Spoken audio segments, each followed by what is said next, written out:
Bismillahirrahmanirrahim. Assalamu alaikum. Welcome back, students. In Lab 1, we are going to see the introduction to microwave, overview of lab equipment, and an introduction to Ansoff Designer Studio software. Microwaves are commonly used in various aspects of everyday life. In your kitchen, you most likely have a microwave oven. A close look at many towers and rooftops around the city will reveal microwave antennas used for telecommunication. You may have a satellite TV antenna for TV reception. If you have been caught speeding in an automobile, you may have been a victim of microwave technology. Microwave are a part of electromagnetic spectrum situated between radio frequencies and infrared light. Thus, more than one method of transmission is available for microwave. For lower frequencies, coaxial cables can be used. For all frequencies, freely propagation waves are used, especially for communication. Another technology specific to microwave consists of waveguides.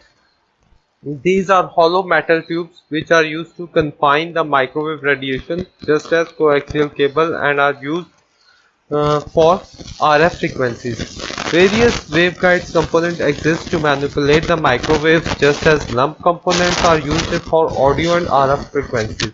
In this lab, you will become familiar with the generator of microwave radiation, various waveguide components, as well as propagation of electromagnetic radiations in waveguide. अच्छा जी, हमारी कुछ discussion हुई थी कल lab में भी कि microwaves का यूज क्या डेली लाइफ में। हम लोगों के किचन में माइक्रोवेव ओवन है जो कि माइक्रोवेव एक मैग्नेट्रॉन से microwave strong magnet electromagnetic effect से माइक्रोवेव्स प्रोड्यूस करते हैं किचन माइक्रोवेव में। और जब वो माइक्रोवेव्स आपके खाने के अंदर से गुजरती हैं तो वो अपनी energy in the form of heat release करती हैं, जिससे आपका खाना गर्म होता है। इसी तरह हमने बात की थी कि जितनी भी सैटेलाइट कम्युनिकेशन है वो माइक्रोवेव के थ्रू हो रही है। टावर्स आपस में माइक्रोवेव कम्युनिकेशन के थ्रू ही कम्युनिकेट करते हैं। जो डिशेस लगी हुई होती हैं, क्योंकि microwave communication mostly line of site communication होती है, ट्रांसमीटर और रिसीवर एंड का आपस में अलाइंड होना बहुत ज़रूरी है। तो और हमारे पास जो स्पीड कैमरास होते हैं जो गाड़ियों की स्पीड डिटेक्ट करते हैं, वो भी माइक्रोवेव्स को ही यूज़ कर रहे होते हैं।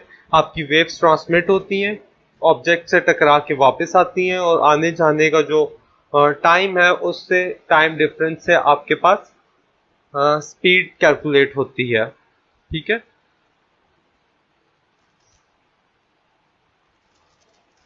Microwaves are part of electromagnetic spectrum situated between radio frequencies and infrared light. तो जो माइक्रोवेव का इलेक्ट्रोमैग्नेटिक स्पेक्ट्रम है ये आरएफ वेव्स और इंफ्रारेड लाइट के बीच में लाई करता है। ठीक है। माइक्रोवेव्स के लिए मुख्तलिफ प्रोपिगेशन के लिए मुख्तलिफ चैनल्स अवेलेबल हैं। हम कोएक्स केबल्स भी यूज़ करते हैं। फ्री प्रोपिगेशन एयर मीडियम को भी यूज करते हैं, एयर चैनल को भी यूज करते हैं। ठीक है। और हमारे पास वेव गाइड्स भी एग्जिस्ट करती हैं जो हॉलो ट्यूब्स होती हैं जिनके अंदर से आपके पास माइक्रोवेव्स ट्रैवल करती हैं। तो हम इन सारी चीज़ों को वन बाय वन देखेंगे कि लम्प कंपोनेंट्स क्या होते हैं। इन लम्प कंपोनेंट्स के ऊपर हम काम करेंगे। ठीक है। लैब असेसमेंट चेंज हो सकती है। लैब के 100 मार्क्स हैं। ठीक है।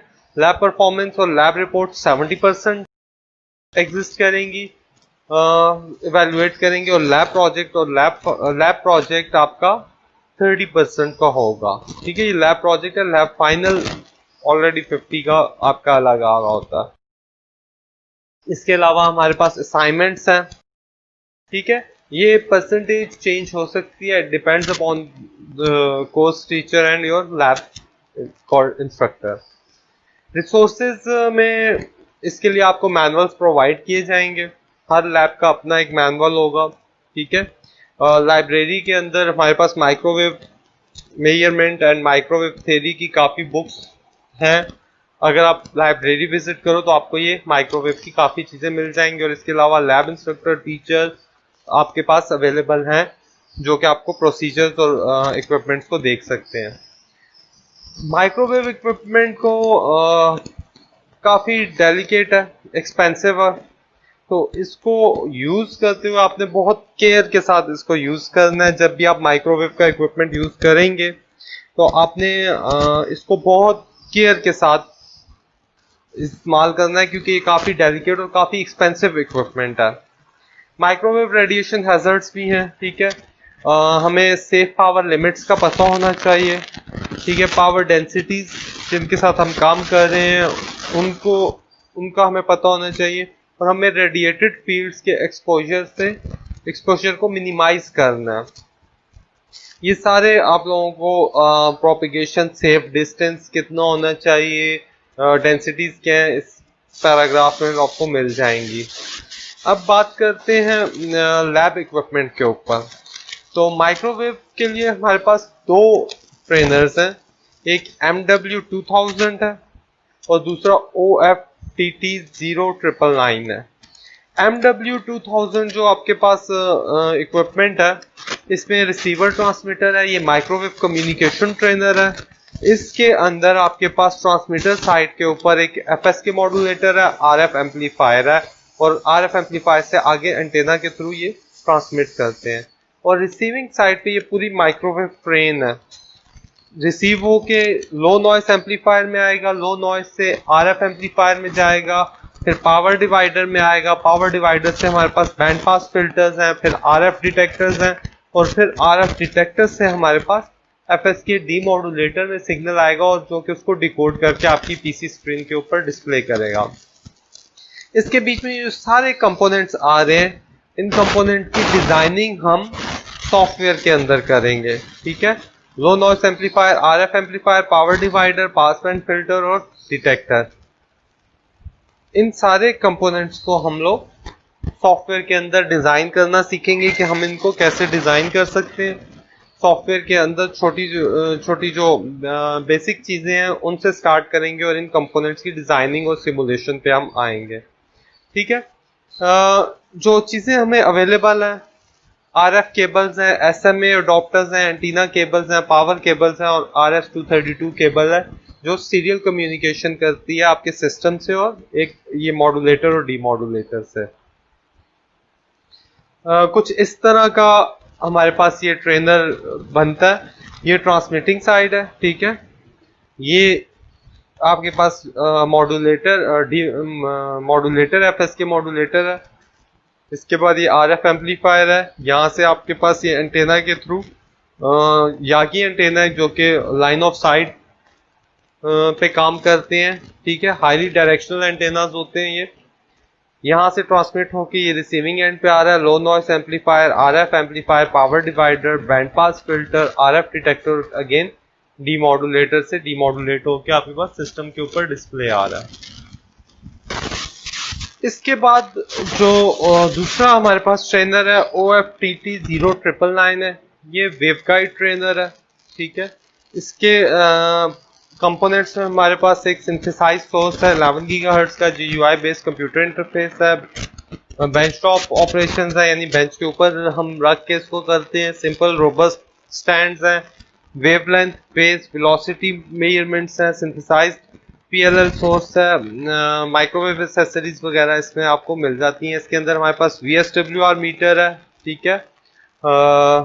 वेवगाइड ट्विस्ट है, प्रिसीजन वेरिएबल एटेन्यूएटर्स हैं, हॉर्न एंटेनास हैं, डायरेक्शनल कपलर्स, ये सारे हैं। पावर मीटर भी है हमारे पास इसमें, ठीक है। पावर मीटर वगैरह, ये एक VSWR मीटर है, एक पावर मीटर, एक VS पावर मीटर है, ये सप्लाई इसको आप आते हैं। ये हमारे पास इस तरह से बेंच के ऊपर माउंट हो जाते हैं। हमारे पास ये स्टैंड्स भी सारे कंपोनेंट्स अवेलेबल हैं।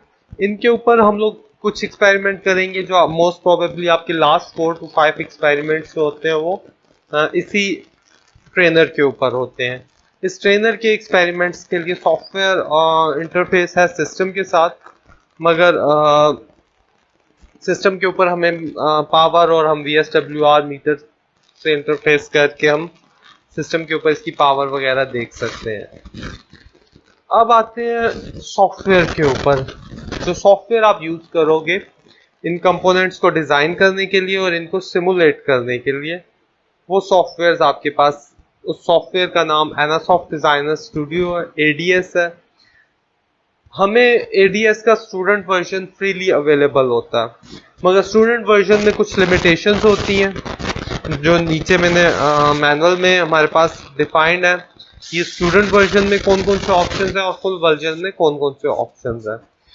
मैंने आपको फुल वर्जन प्रोवाइड कर दिया, वर्जन 2.2, ठीक है। इसके सॉफ्टवेयर रिक्वायरमेंट्स, हार्डवेयर रिक्वायरमेंट्स इतनी ज़्यादा नहीं है। नेक्सियम के सर्किट टूल्स के साथ ये इंटीग्रेटेड होते हैं, ठीक है। सिस्टम रिक्वायरमेंट फुल वर्जन के लिए आप देख रहे हैं 32 बिट है, 686 सारों के साथ कंपैटिबल है, 500 मेगाहर्ट्ज मोर इसके लिए इनफ है, 400 MB मिनिमम स्पेस ड्राइव है, ठीक है। 5 GB रिकमेंडेड है हार्ड ड्राइव स्पेस, रैम 512 है, Windows 2000, Windows XP, Windows server 2003, Linux, ये सारे इसके लिए इसके साथ कंपैटिबल है। तो ये एडीएस का सॉफ्टवेयर की इंस्टॉलेशन की वीडियो मैंने आप लोगों को पहले दे दी है।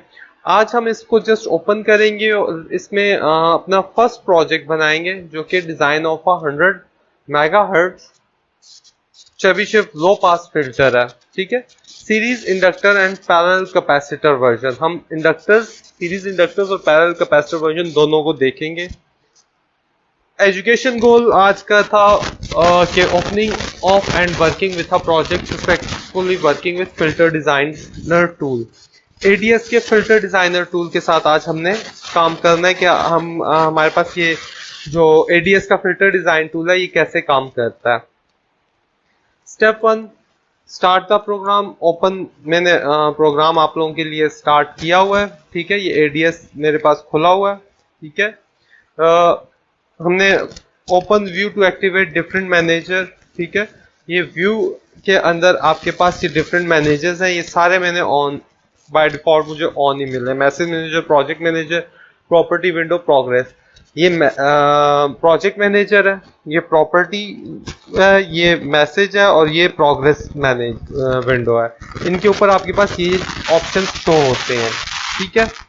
अब स्टेप 1 में हमने स्टेप 2 पे जाते हैं।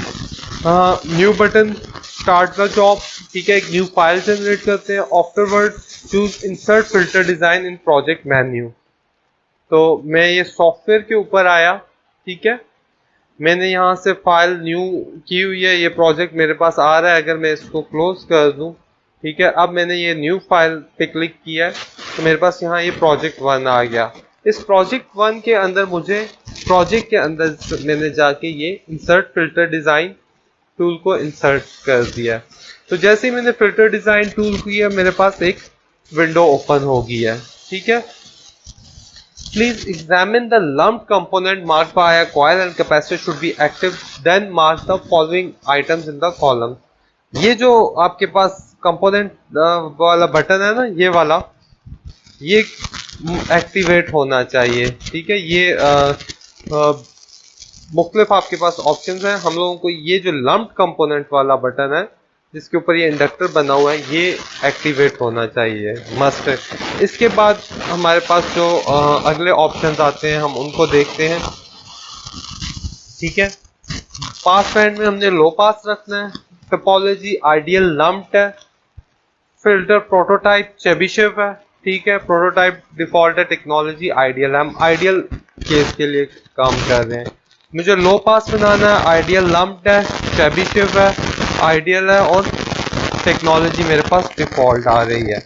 ये ऑप्शन सिलेक्ट करने के बाद मैं नेक्स्ट पे जाता हूँ। अब यहाँ पे मुझे फिल्टर के ऑर्डर, रिपल, फ्रीक्वेंसीज, लोड और सोर्स इम्पीडेंस को डिफाइन करना है, ठीक है। हम फिल्टर ऑर्डर 5 रखते हैं। पास बैंड रिपल 0.1 dB और 0.1 गीगाहर्ट्ज का दे देते हैं। फिल्टर रिपल हमारे पास 0.1 dB है, 0.1 dB का रिपल है, ठीक है। और मेरे पास जो फ्रीक्वेंसी है वो 0.1 गीगाहर्ट्ज है, ठीक है। तो ये फ्रीक्वेंसीज गीगाहर्ट्ज में है। 0.1 गीगाहर्ट्ज आपके पास, इसका मतलब है कि 0.1 गीगाहर्ट्ज आपके पास 100 मेगाहर्ट्ज के बराबर होता है। इसके बाद सोर्स और लोड इम्पीडेंस हम 50 ओम ही करते हैं, ठीक है। और फिर इसके बाद एनालाइज करेंगे तो आपके पास S11 और S21 कर्व आ रही होगी, ठीक है। इसको जैसे ही मैं एनालाइज करता हूँ तो ये मेरे पास S11 इंसर्शन लॉस आ रहा है, S21 रिटर्न लॉस आ रहा है, ठीक है। इंसर्शन लॉस, रिटर्न लॉस, ये चीज टर्मिनोलॉजीज आपने पढ़ी होंगी कि ये क्या होती हैं, एस पैरामीटर्स क्या होते हैं, ठीक है। इसको अब एनालाइज करेंगे तो आपके पास ये दोनों कर्व्स आपके पास आ रही हैं। हम नेक्स्ट करेंगे। अब यहाँ पे हमारे पास सर्किट जो स्पेसिफिकेशंस हमने एंटर की थी उसके लिए हमारे पास सर्किट आ रहे हैं। ये इनपुट है और ये आउटपुट है। 50 ओम्स के ऊपर आपकी इम्पीडेंस मैच हुई है, यानी जो इनपुट है उसकी इम्पीडेंस भी 50 ओम होगी और जो आउटपुट पे जो भी आप जिस कंपोनेंट से या सर्किट से इसको कनेक्ट करोगे उसकी इम्पीडेंस भी 50 ओम्स होनी चाहिए। उसके लिए इंडक्टर्स और कैपेसिटर्स की ये वैल्यूज आ रही हैं। यहाँ पे आपके पास सीरीज इंडक्टर्स हैं और पैरेलल कैपेसिटर हैं, ठीक है। अब आप फिनिश कर दो इसको, आपके पास ये आ रहा है, हमने यहाँ फिनिश पे क्लिक किया, मेरे पास ये सर्किट आ रहा है, साथ ही मेरे पास इसकी कर्व्स आ रही हैं, ठीक है। So you get the complete results, curves plus part on your screen, series inductor version. Inductor series में है, कैपेसिटर पैरेलल में है। अब हम इसको चेंज भी कर सकते हैं, ठीक है। हम ठहरे एक मिनट। अब यहाँ पे आपके पास एक बटन है ये वाला, ठीक है, ड्यूल सर्किट। इसका सेम रिजल्ट्स के लिए एक और सर्किट भी है। बाज़ दफ़ा इंडक्टर कैपेसिटर की वैल्यूज आपके पास मैच नहीं हो रही होती है, तो इस बटन को आप जैसे ही क्लिक करोगे ये ड्यूल सर्किट आ जाएगा। अगेन सीरीज में ये इंडक्टर्स हैं, पैरेलल में कैपेसिटर्स हैं, मगर अब इनकी वैल्यूज चेंज हो गई हैं। 36.5, 62.87, 36। पहले आपके पास 2 कैपेसिटर्स थे और 3 इंडक्टर्स थे। ड्यूल सर्किट में आप देखें तो 2 इंडक्टर्स और 3 कैपेसिटर्स आ गए हैं। अगेन मैं दोबारा वापस उस सर्किट पे जाऊंगा तो ये आपके पास आ रहे हैं। सर्किट को आप रिड्यूस अगर करना चाहो तो ये रिड्यूस सर्किट के बटन भी हैं हमारे पास, ठीक है। Narrow band analysis, wide band analysis, increment frequency span और डिक्रीमेंट फ्रीक्वेंसी स्पैन। ये जो फ्रीक्वेंसी स्पैन है इसको आपने इंक्रीमेंट करना है, यानी 0.8 आप 1 आपका फ्रीक्वेंसी स्पैन बढ़ रहा है, इसी से आपका इसी तरह हम फ्रीक्वेंसी स्पैन को डिक्रीज भी कर सकते हैं, ठीक है। यहाँ से आप इंक्रीज कर सकते हो और यहाँ से आप डिक्रीज कर सकते हो। तो ये वाइड बैंड एनालिसिस है, ये नैरो बैंड एनालिसिस है, ठीक है। वाइड बैंड आप देख रहे हैं 0 से 0.4400 मेगाहर्ट्ज तक गया हुआ है, और जब मैं इसको नैरो बैंड एनालिसिस करूंगा तो ये 0 से मुझे 150 मेगाहर्ट्ज, 100 मेगाहर्ट्ज से 150 मेगाहर्ट्ज का दे देगा। तो नैरो बैंड एनालिसिस में आप ये रिपल्स देख रहे हैं, ठीक है, जिसको 0.1 dB की पावर आ रही है इनकी, और ये मेरे पास रिटर्न लॉस है। रिटर्न लॉस आपको नजर आ रहा है कि आफ्टर 100, ये जो पॉइंट है, आफ्टर 100 आपके पास रिटर्न लॉस 0 हो रहा है और इंसर्शन लॉस आपके पास आफ्टर 100 ड्रॉप हो रहा है। तो फिल्टर आपके पास इस तरह से परफॉर्म करेगा। हमने रिटर्न लॉस जो है उसकी वैल्यूज को, जब उसकी वैल्यूज नीचे है तो इसका मतलब है इन वैल्यूज में आपके पास सिग्नल मिल रहा है। जैसे ही रिटर्न लॉस 0 की तरफ रिटर्न लॉस की वैल्यू बढ़ेगी, आपके पास आउटपुट के ऊपर सिग्नल की वैल्यू गिरेगी। इसी तरह इंसर्शन लॉस जब तक 0 है आपके पास सिग्नल की आउटपुट आपको आएगी। इंसर्शन लॉस जैसे ही बढ़ेगा आपके पास सिग्नल की आउटपुट के ऊपर उस सिग्नल की वैल्यू, जिस सिग्नल के लिए इंसर्शन लॉस 0 था, वो आपके पास ड्रॉप होना शुरू हो जाएगा। तो ये एक आइडियल टर्मिनोलॉजी थी। हम लोगों ने आज देखा कि हम कैसे फिल्टर डिजाइन एनालिसिस टूल को यूज कर सकते हैं, ठीक है। इसी तरह हम मुख्तलिफ फिल्टर्स बना सकते हैं।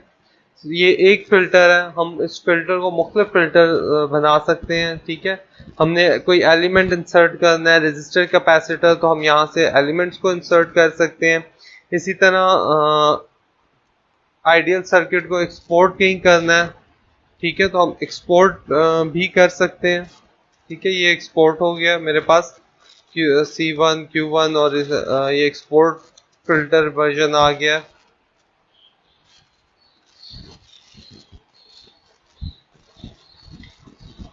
ठीक है, मैं फिलहाल सिर्फ इस टूल ऑब्जेक्ट वर्जन पे रहता हूँ।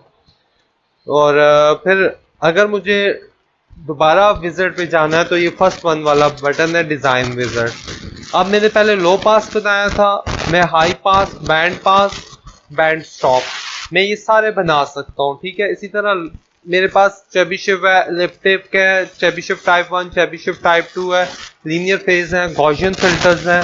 हम मुख्तलिफ फिल्टर्स के डिज़ाइन करके उनके सर्किट, उनके कंपोनेंट्स की वैल्यूज हमें इस सॉफ्टवेयर से मिल जाती हैं। अक्सर जब हमें नॉइस फिल्टर्स बनाने होते हैं सेकंड ऑर्डर के, हम लोग सर्किट कैसे बनेगा इस चीज पे इक्वेशंस के थ्रू सॉल्व कर रहे होते हैं। तो ये सर्किट डिजाइन टूल है एडीएस का, ये हमें डायरेक्ट हमारी स्पेसिफिकेशन के हिसाब का जो सर्किट बनता है वो सर्किट दे देता है। हमारे पास इंडक्टर कैपेसिटर्स की वैल्यूज आ जाती हैं। ठीक है, हम इन इंडक्टर कैपेसिटर की वैल्यूज से फिर सर्किट इजीली इंप्लीमेंट कर सकते हैं। और एडीएस और एचएफएसएस एनसॉफ्ट डिजाइनर स्टूडियो और एनसॉफ्ट का ही हाई फ्रीक्वेंसी स्ट्रक्चर स्टिमुलेटर, ये दोनों कमर्शियल सॉफ्टवेयर्स हैं, इंडस्ट्रियल सॉफ्टवेयर्स हैं। इनकी एक्यूरेसी आपको near to real life results मिल रही होती हैं। तो इसीलिए ये सॉफ्टवेयर थोड़े महंगे भी हैं, लकीली हमें ये मिल गया। तो ये सॉफ्टवेयर काफी कॉस्टली हैं। इसी तरह आइडियल लम्प्ड है, आइडियल डिस्ट्रीब्यूटेड है। ठीक है, lumped with inverters, distributed with inverters, ये मुख्तलिफ स्टेप्ड लो पास और broadband low pass with FTZ। तो ये मुख्तलिफ हमारे पास अप्रोक्सीमेशन है। हम ज़्यादातर लम्प्ड कंपोनेंट्स के ऊपर ही काम करते हैं। ठीक है, चेबीशेव टाइप 1 में आपके पास रिपल्स और स्टॉप बैंड एटेन्युएशन फिक्स होती हैं। ये Chebyshev filter, Butterworth filter, Chebyshev filter, ये हम सारे DSP के अंदर पढ़ के आए हुए हैं।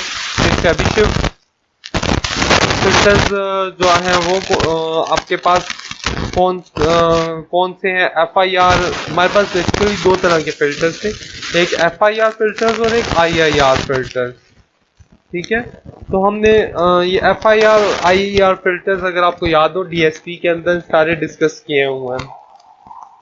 फाइनाइट इम्पल्स रिस्पॉन्स आपके पास हमेशा स्टेबल होंगे, जबकि इनफाइनाइट इम्पल्स रिस्पॉन्स जो है वो आपके पास कुछ पोर्शन में स्टेबल होंगे।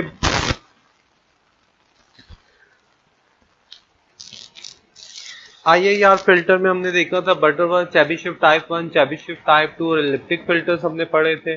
और FIR फिल्टर्स हम लोग विंडोइंग मेथड से डिजाइन करते थे, जिसमें काइजर, ब्लैक विंडो और इस तरह के विंडो मेथड से हम लोगों ने फिल्टर्स डिजाइन करना सीखे थे। वहां पे हम लोग इक्वेशंस वाले फिल्टर्स को इम्प्लीमेंट कर रहे थे, उनके ग्राफ देख रहे थे। ठीक है, उनकी हम लोग गेन रिस्पॉन्स देख रहे थे, जो कि रिटर्न लॉस के फॉर्म में आपको मिल रहा था। यहाँ पे हम लोग उन फिल्टर्स को डिजाइन कर रहे हैं और उनका सर्किट के ऊपर काम कर रहे हैं। हमें जो सर्किट कंपोनेंट्स है कि हमने उसे रियल लाइफ में कैसे इंप्लीमेंट करना है, हम उसके ऊपर बात करेंगे। आपका जो लैब टास्क है वो ये है कि इस डिजाइन टूल को यूज करके आपने मुझे 4 डिफरेंट फिल्टर्स के सर्किट्स और उनके आउटपुट रिस्पॉन्स आपके मैनुअल के अंदर होने चाहिए। ठीक है, लो पास कर ले, हाई पास, बैंड पास और बैंड स्टॉप। अब लो पास के लिए जो फ्रीक्वेंसीज है वो इस तरह से रखें कि जो अगर आपका रजिस्ट्रेशन नंबर 15 है तो लो पास के लिए 0.15 हो जाएगी और हाई पास के लिए आपकी 1.5 हो जाएगी, कि 1.5 से गीगाहर्ट्ज से ऊपर की फ्रीक्वेंसीज को अलाउ करेगा और 1.5 से फ्रीक्वेंसीज को स्टॉप करेगा। बैंड पास के लिए इसी तरह 0.15 और 1.15 कर लें और बैंड स्टॉप के लिए भी इसी तरह की फ्रीक्वेंसी सेलेक्ट कर लें। सबके रिस्पॉन्सेज डिफरेंट होंगे, सबके जो सर्किट एलिमेंट्स हैं वो डिफरेंट होंगे। आपके मैनुअल में पहली चीज एक्सपेरिमेंट का नाम होगा, सेकंड चीज उसके प्रोसीजर होगा। प्रोसीजर आप मैनुअल्स आपके हैंड रिटन होने चाहिए, ठीक है। प्रोसीजर आप अपने हाथों से लिखेंगे। रिजल्ट्स आपको जो सर्किट्स हैं वो आप हाथ से बना लो, और जो उनके ग्राफ्स हैं वो आपके पास सॉफ्टवेयर से आप स्क्रीनशॉट ले लें। उसके बाद लैब टास्क आ जाएंगे। लैब टास्क के अंदर अगर रिजल्ट्स एंड ऑब्जर्वेशन में आपने लो पास बनाया हुआ है तो लैब टास्क के अंदर आप हाई पास, बैंड पास और बैंड स्टॉप फिल्टर के मुझे सर्किट्स, ठीक है। तो प्रोसीजर वही होगा, प्रोसीजर आपने दोबारा नहीं लिखने हैं, जस्ट उनके circuit with their component values के इंडक्टर की वैल्यू क्या है, कैपेसिटर की वैल्यू क्या है, ये सारी चीजें आपके मैनुअल के ऊपर होनी चाहिए, ठीक है। और साथ ही साथ उनके जो इंसर्शन लॉस और रिटर्न लॉस का ग्राफ है वो उनके सामने लगा हुआ होना चाहिए। ग्राफ्स जो है वो आप बेशक प्रिंट ले लें, मगर circuit, procedure, results and observations ये आपकी हैंड रिटन होनी चाहिए। और नेक्स्ट लैब में आप अपना ये मैनुअल साथ लेके आएंगे। अगर किसी की कोई क्यूरी होगी तो इंशाल्लाह हम वहां पे ये क्लियर कर लेंगे। आज की लैब में हम लोगों ने देखा है कि हम कैसे सॉफ्टवेयर को ओपन करेंगे, हमारे पास इक्विपमेंट कौन कौन से हैं, और आज हमने एक बेसिक सा सॉफ्टवेयर को ओपन करके एक बेसिक सी फंक्शनैलिटी परफॉर्म की है। ये सर्किट आपके पास जो है ये आप बेशक किसी और सर्किट डिजाइन टूल के में बना के भी उसको यहाँ से आप एक एनालॉग वेव फॉर्म दें और देखें आउटपुट के ऊपर आपके पास किस तरह से रिजल्ट्स आ रहे हैं। तो ये सारी चीजें आपको आगे भी हेल्पफुल होंगी। जहां जहां आप लोगों को फिल्टर डिजाइन करने पड़ेंगे उसके सर्किट्स आपको यहाँ से इस सॉफ्टवेयर के थ्रू डायरेक्ट सर्किट इंप्लीमेंटेशन आपको मिल जाती है। आज की लैब के लिए इतना ही है। ये काम आप लोगों ने करके आना है। इंशाल्लाह इसके बाद लैब 2 के अंदर हम फिर माइक्रोस्ट्रिप्स के इम्पीडेंस मैचिंग के ऊपर बात करेंगे। तब तक के लिए अपना ख्याल रखिएगा। अल्लाह हाफिज।